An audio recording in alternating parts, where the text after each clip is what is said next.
మొట్టమొదటిసారిగా మిమ్మల్ని అందరినీ మనస్ఫూర్తిగా అభినందిస్తున్నా. ఎన్నిసార్లు అభినందించినా తక్కువే అవుతుంది. మొన్న ఎన్నికల్లో ఎక్స్ట్రాడినరీ వర్క్ చేశారు. ఆ రోజు మేము రాష్ట్రం కోసం ఆలోచించాం.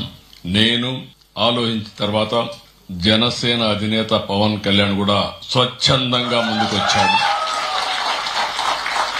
ఏ మాత్రం కూడా ప్రభుత్వ వ్యతిరేక ఓటు డివైడ్ కాకూడదు, రాష్ట్రాన్ని పునర్నిర్మాణం జరగాలంటే ఇది ఒకటే మార్గం అని ముందుకొచ్చాడు. అదే సమయంలో మేము ముందు చూపుతూ ఆలోచించాం.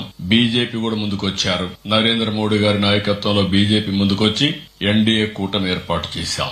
ఆ రోజు మేమందరం ఒకే మాట చెప్పాం. రాష్ట్రాన్ని పునర్నిర్మాణం చేయాలి, పూర్వ వైభవం రావాలి, మళ్ళా తెలుగు జాతి ముందుకు పోవాలి. దీనికి సహకరించమంటే మీరు ఎక్కడెక్కడో దేశాల నుంచి ఎవరిని అడగకుండా మీ సొంత డబ్బులు 4-5 లక్షల రూపాయలు ఖర్చులు పెట్టి అక్కడి నుంచి ఇంకా మినిమం ఓన్లీ రావడానికి పోవడానికి కొంతమంది నెలలున్నారు, కొంతమంది 6 నెలలున్నారు, 3 నెలలున్నారు, 2 నెలలున్నారు, 2 ఏళ్లు ఉన్నారు, కేసులు పెట్టించుకున్నారు మాతో సమానంగా.